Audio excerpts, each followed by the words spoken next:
Hello, BookTube. I've got some mail for you today on a bright and sunny Sunday, on which I am surprised, and you are very lucky, that I am not occurring in front of you in an old black and gold University of Iowa wrestling singlet.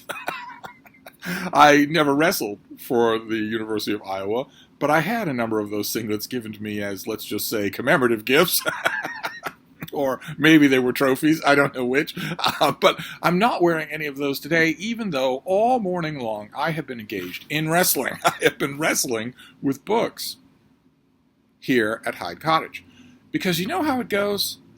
You're picking and pecking at your shelves and you think, I'd kind of like this to be over there. And suddenly, it's endless. Suddenly, it's the world, the Midgard serpent, and it has no end at all. And suddenly you're rearranging everything.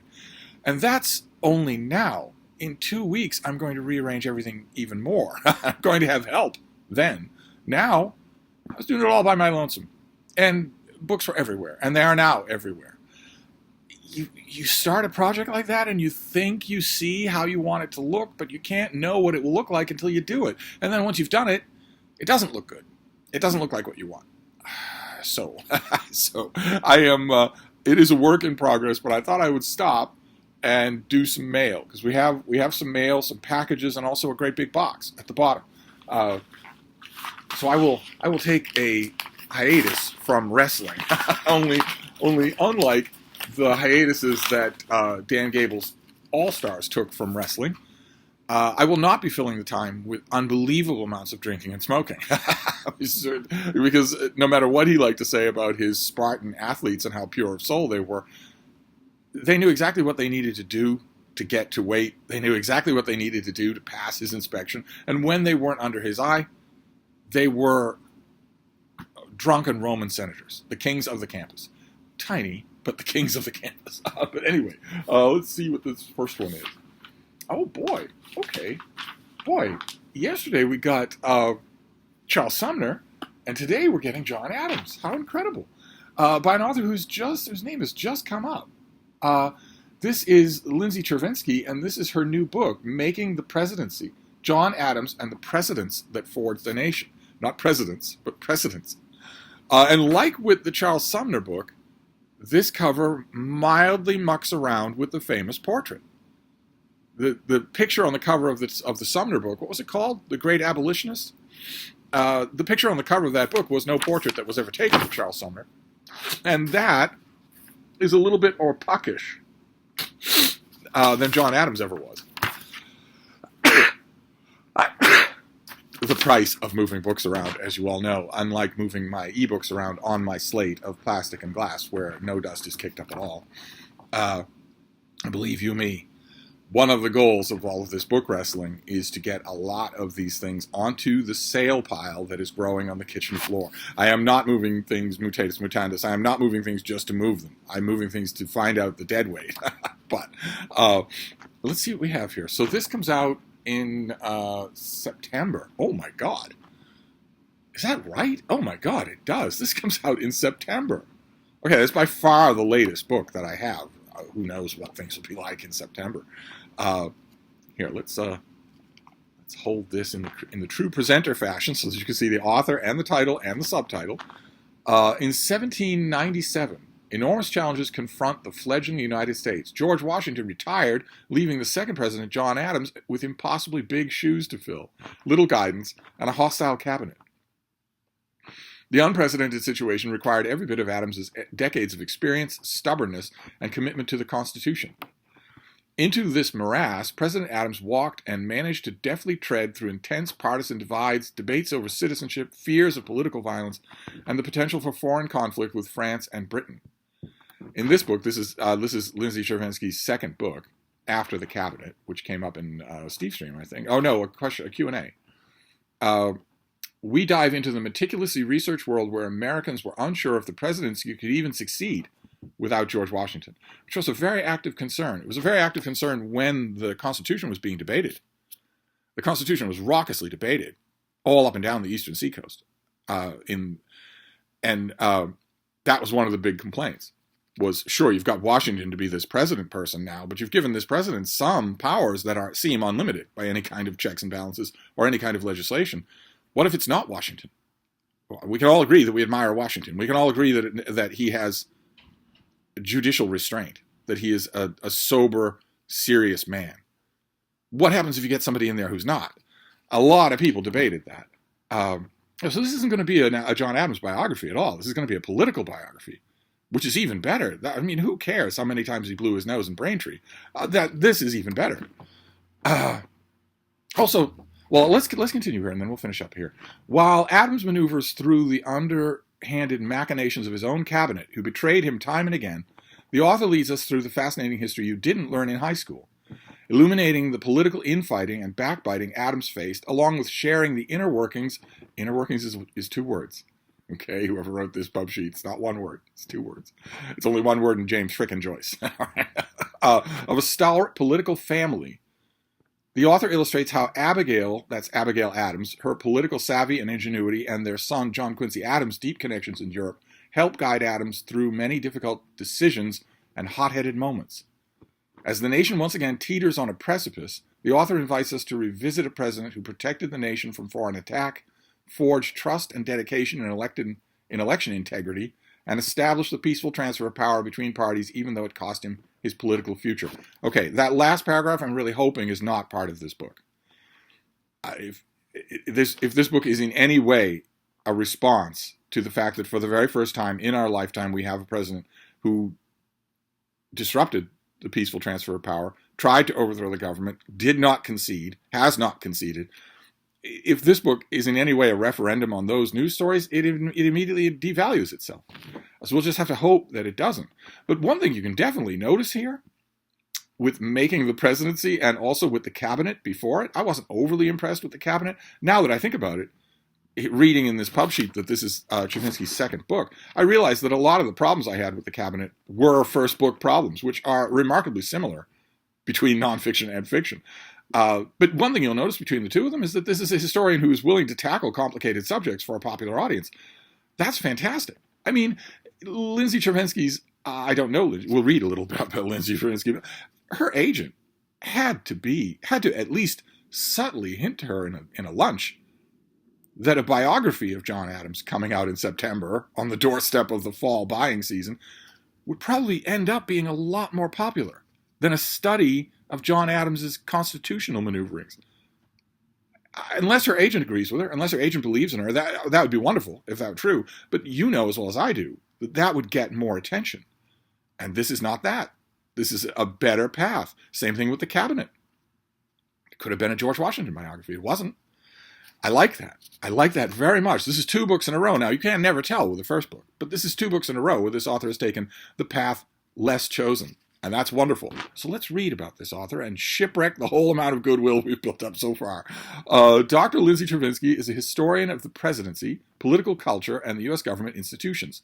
She's a senior fellow at the Center for Presidential History at Southwestern Methodist University. I don't know that. Why does that ring a bell? Center for Presidential History. That rings a bell. Is that in the news recently? I don't know it. It's at Southern Methodist University, so I immediately wonder if it isn't ideologically compromised itself, if it isn't illegitimate. But I don't know. Previously, she was a historian at the White House Historical Association. Okay. All right. Well, that's the real deal. And a fellow at the Kluge Center at the Library of Congress. Commander Kluge has a center at the Library of Congress? When did he have time? What with commanding a Klingon bird of prey? Oh, that was Commander Kluge. This is Kluge. Okay. Great. So her only one and only solo authored book aside from this was The Cabinet. Fantastic. All right. The political life of John Adams. See what I mean? In addition to wrestling with the books, I've also been wrestling with the light here at Hyde Cottage with no success whatsoever. None at all as to how to make it behave itself. I think I don't have the right filming location. That must be it. But this is so comfy. It's so convenient. You know, I'm sitting here on the fainting couch, and then I get the idea that I want to yell at you about something. I just turn on the camera as opposed to setting something up. But I mean, look at this is a Borg probe that is going to come across right where we are. Well, we'll keep trying, and we'll see what we can do when we get there. This next one is insultingly thin. It's tiny. It's just tiny. So the book will not be a Steve book, that's for sure. Oh, okay. All right. Well, this has a reason for being tiny. This is part of a series. A lot of publishers will do this, right? The Penguin Lives or the very short introduction series from Oxford. A lot of publishers will do this. They'll come out with a book that is a naked muling concession to the complete erosion of attention spans in the reading public. There'll be a series of books that will be the lives of U.S. presidents. But don't worry, Mimsy. It will only be 100 pages long. So you won't have to, it won't be boring you or anything. The same thing is true with a lot of other subjects. And here we have Melville House getting in on the act. This is the Future series, where every book in the series is the future of and then some other subject, some different subject. This is by Kristen Hirsch, and it's the future of songwriting, about which I imagine that they sent me this because probably this is part of the launch of the series, but I know nothing about songwriting, nothing at all. One of you is probably in a perfect position to review this book. One of you probably writes songs and certainly knows about songwriting. I don't, and I confess I don't particularly care about it. So this is a bit of a swing and a miss for me. But let's see what we have here before the light consumes us all. This is like something out of, what was it? The Chronicles of Riddick. Okay, the Future series. Oh, this is part of the launch. Comes out in March. The first 3 come out in March. Presents imaginative future visions on a wide range of subjects written by experts, academics, journalists, and leading pop culture figures. Each short paperback, packaged in a striking series look designed by Melville House's art director, Betsy Dogan, will be a self-contained essay experimenting with nebulous ideas that are meant to influence public conversation. And it was the series was originally the brainchild of Professor Max Saunders and Dr. Lisa G at the University of Birmingham. Okay, so do I even want to know? This is going to be $17. It's a $17 essay on the future of songwriting. Okay, so I'm assuming this next package is also really small. So I'm assuming it's another one. Why didn't just put 3 in one package? The odds are this is another one in the Future series. Okay, yes it is. This is the future of war crimes justice. The pub sheet just introduces the series again, so that's not going to tell us anything. But this is by Chris Stephen, and it is the future of war crimes justice. So you've got these little things. They've got a design on one side, then the cover on the other, and you've got very deep French flaps here. Well-constructed little things. They're $17, but you're getting a good product. So what is this one? The International Criminal Court in the Netherlands, the world's first permanent war crimes court, opened in 2002. But it has jailed just 5 war criminals to date. Meanwhile, wars continue to rage around the globe. So what has gone wrong, and can it be fixed? Okay, straw man question, of course. They don't have any enforcement. If they had enforcement, then they'd have 100 war criminals in there, including 2 U.S. presidents. Journalist and war correspondent Chris Stephen takes a colorful look at the erratic history of war crimes justice and the pioneers who created it. Oh no, Chris, you can't do that. You can't do that in a $17 paperback that is called The Future. You can't do that. I hope you only do that for about 5 pages.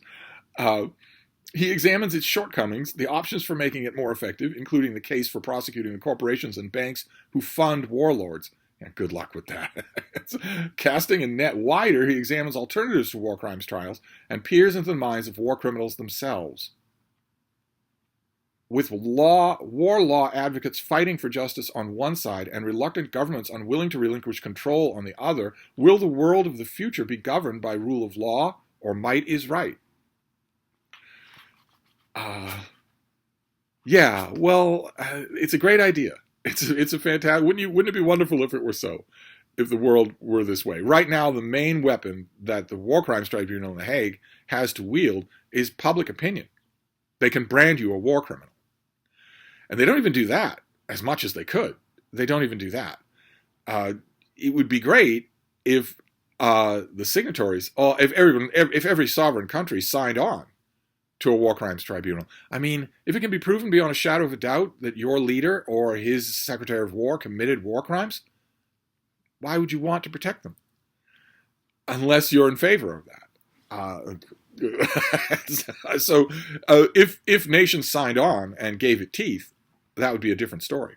But again, I'm no lawyer. I know someone who would be the perfect candidate to review this thing, but I think her docket is fairly full. Okay, well, that's 2 volumes out of the Future series, a new series of little volumes. I know some of you like those a lot more than I do. I like when I read a book, I read very fast and I read all the time, so I'm in it for the long haul. So little books tend to strike me as kind of shallow, but these might not be. You never know, especially if the authors lean into contemplating the future. Okay. All right. This comes out right away. This is early February as the cone of light gets closer and closer. This is by Simon Van Noort and Gavin Broad, but it doesn't matter. It could be a collaboration between Jesus of Nazareth and the Buddha, and it still wouldn't matter because this is a field guide to the wasps of the world, which are universally hated animals. They are universally hated creatures. Look at that cover. Doesn't it make your blood pound with rage? Wasps have been around since before the dinosaurs and are one of the world's largest insect groups. More than 150,000 species have been identified, and while the black and yellow insect with the cinched waist may be the most familiar, most wasps are tiny parasitoids that use other insects for food. This book provides a breathtaking look at the diverse characteristics, habitats, and lifestyles of these extraordinary insects.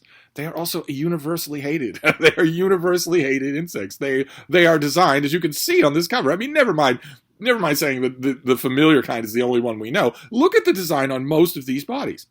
You've got a tiny little head. You've got huge antennae designed to find something to painfully sting, and half the body is the organism by which you will cause pain. Half of the body of these animals on this cover are designated to causing pain. So what do we know? What do we know about the authors? Simon Van Noort is a curator of entomology at the Ezeku South African Museum in Cape Town, and coordinator of a website. It's waspweb.org. It's basically a fan site for wasps. And Gavin Broad is the principal curator in charge of insects at the National History Museum in London. And he's the associate editor, it looks like 2 journals of entomology. Okay, well, serious credentials. I'm sure this whole series by Princeton, these whole A Guide to Every Family series, they've done like half a dozen of these things, more than that. They're all wonderful.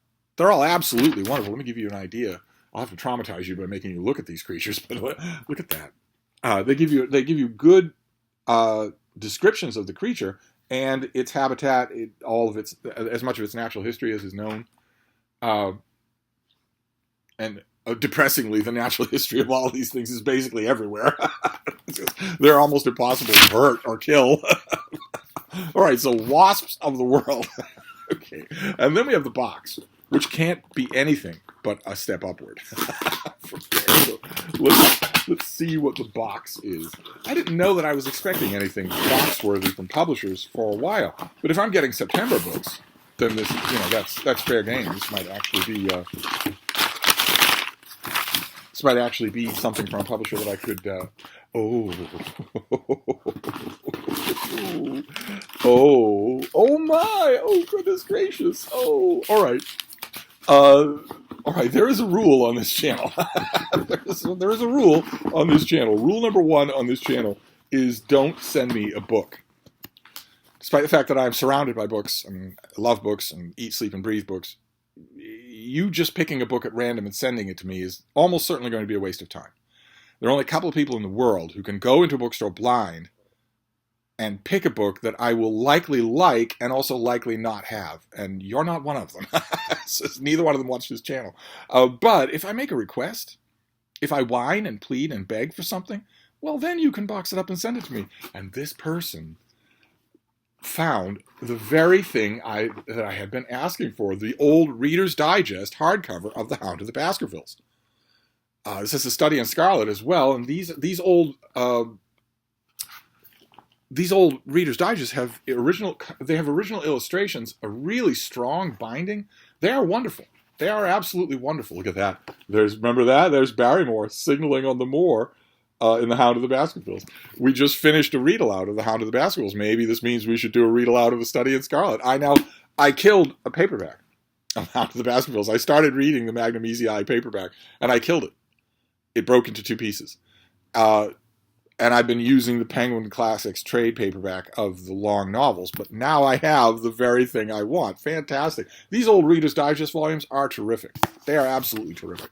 And this person, they okayed it with me. But they sent something extra as well, something they did not tell me about. I'm getting a surprise in this box, as well as the thing we discussed. They sent me Magnum Easy Eye, or not Magnum Easy Eye, they sent me old Signet Classic Regency Romances, which is my sweet tooth. I don't deny it. They are wonderful. They're old Regency romances set in the Regency period in England. They aren't made anymore. Not this kind. Regency romances set in the Regency are still extremely popular, but not like this. These are all wordplay. They're all social awkwardness or social stigma or whatnot. They're social engagements. They're light flirtation, very light flirtation. All of the hot and steamy stuff that's there on chapter 2 in a modern Regency isn't in these books. It's what happens after the last page. These are about the courtship. They're about the man and the woman who are destined to be in love with each other, not knowing it, fighting it, realizing it at the very end. And I love them. I have hundreds of them. And this person found 4 of them and sent them to me. Let's look at them, shall we? The first one was by Catherine Coulter, who has 1 million books to her credit. She is one of the many authors who wrote old-style Signet Regency romances or old-style category romances and broke out into the mainstream.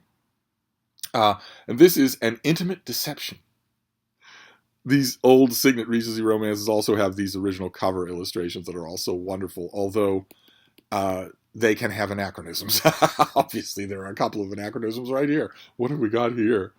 From the moment beautiful and innocent Evangeline de Beauchamps entered the household of Richard Clarendon, Duke of Portsmouth, she felt herself falling out of the spell of this man who had conquered so many women with his looks, his wealth, and his charm. But love was a luxury Evangeline could not afford. Napoleon's henchmen held her French father as hostage, and to save his life, Evangeline had to masquerade as a worldly young widow as she played the role of spy in her mother's English homeland. Oh my, fantastic. A lot of times Regency romances don't even bother to connect with anything historical. But if they do, it's going to be Bonaparte. Then we have Anne Barber. I know that I have Regencies by this author. I might even have this one. This is Lady Hilary's Halloween. So this first one, An Intimate Deception, has real stakes involved. A lot of times these old Regencies don't. They just have silly misconceptions involved. Let's see which one this one is. First meeting between Lady Hilary Merton and James Wincannon, the dashing new owner of a neighboring estate, did not go as planned. An avid student of archaeology, the spinster politely asked permission to excavate on his land, but James rudely accused her of feigning an interest in his favorite subject, to trap him into wedlock. Nothing could be further from her mind. Hilary was appalled. She certainly had no interest in a bachelor as insufferably conceited as James Wincannon. See what I mean? So, not Napoleon's going to behead my father, but rather, how dare you? You brute, you brute. Then an astonishing thing happened. Caught in a thunderstorm near a druid circle, Hilary saw a bolt of lightning strike and a figure in an antique attire suddenly appear. Was this a wrinkle in time or an elaborate hoax? Only James Wincannon, an expert on ancient Rome, might know best what to do, but when they put their 2 heads together, Hilary wondered if she, too, had been struck by lightning, when the one man she couldn't abide turned out to be the only man she would ever love. And there is a Roman in the background there, with a glass of wine. So is he pranking her? Or is something mystical going on? Okay, all right, okay.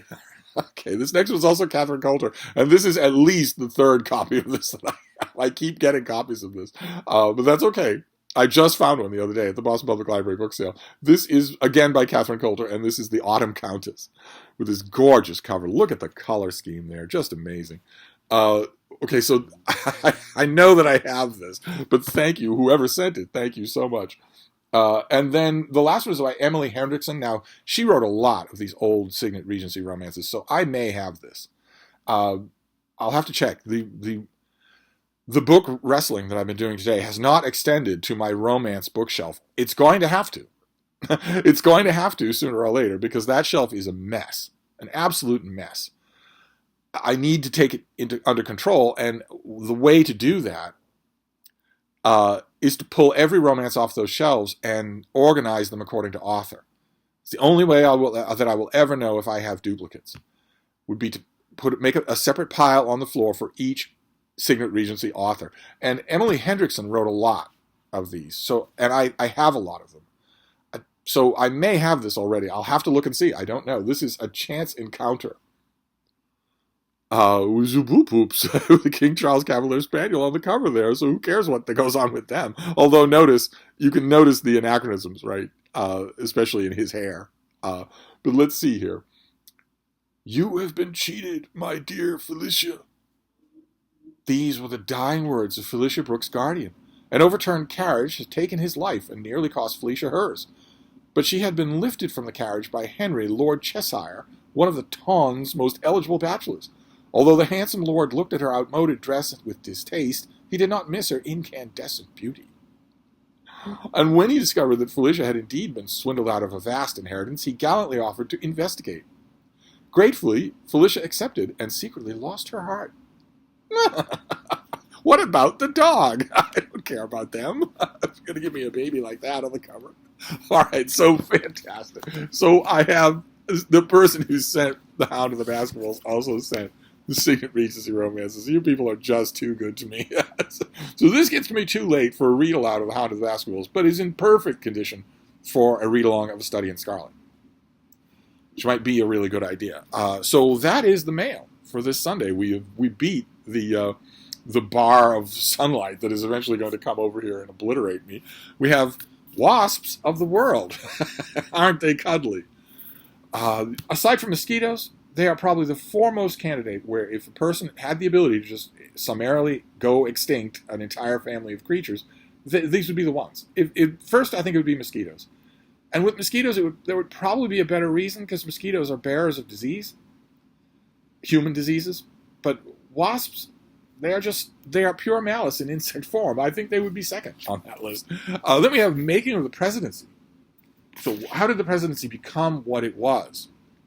Under Washington, you could maintain the illusion that the presidency was not a function of party strife, that there was no partisanship that reached that high, because no one was willing to bark partisan idiocy in the face of George Washington. No one was willing to do that when they had to look up at him like that to do it. But when you have to look down at John Adams, you're perfectly willing to do it. So what will it become?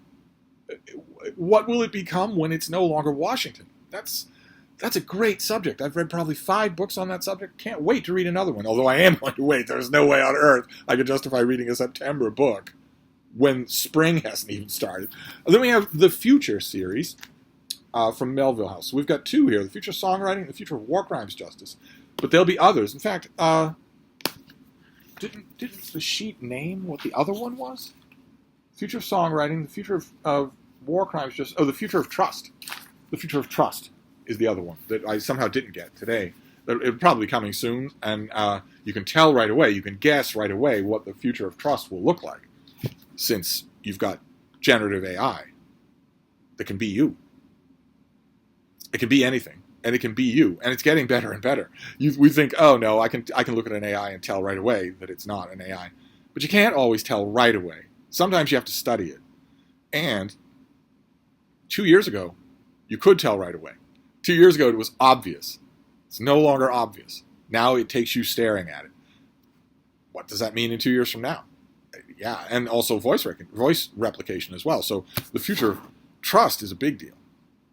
And then the mail from one of you. We have the Reader's Digest Sherlock Holmes. I think I have one other Reader's Digest Sherlock Holmes, but I believe there were 4 of them, 5 of them, something like that. I don't have all of them anymore. I wish I did. I once had a whole shelf of Reader's Digest editions. I started getting rid of them without really thinking that sometimes, believe it or not, sometimes the Reader's Digest edition of a book is the best edition out there. No critical stuff at all. They don't ever have that. Instead, they're just rock solid. And they have original illustrations of their own. In many, many cases, they're a good version to have. And I didn't pay attention. I just swept across. That was another wrestling session. That was years ago. Probably I'm making the same bad decisions now with the wrestling that I'm doing today, but it's going to continue. At least a little of it is going to continue. And then 4 Regency Romances, which is not only a wonderful surprise, but also a much-needed kick in the posterior. All this wrestling that I'm doing now, but sometime in the next 2 weeks, I need to deal with that romance bookcase somehow. And it should certainly involve getting rid of all the doubles and triples. I'm afraid the Autumn Countess, there's no way. I only want 1 copy. Thanks to the person sending this, and also this is in absolutely perfect condition. I will keep this one, but I don't need 3 copies of anything. I don't need 2 copies of anything. But then there's all the modern romances, the contemporary romances that publishers send me.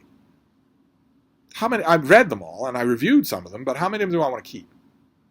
So the goal there with that wrestling will be to take everything off those shelves, spread it all out across the floor, and decide not only what the doubles and triples are, but also what the deadweight is, and get rid of it. And then figure out what to do with them. Do they go back up on that bookshelf, or do they go somewhere else? I don't know. I'll figure it out. But anyway, that's not going to happen today. Today, there's another kind of wrestling going on, and I need to finish it soon. So I'll wrap this up for now, but I'll be back. Thank you, BookTube.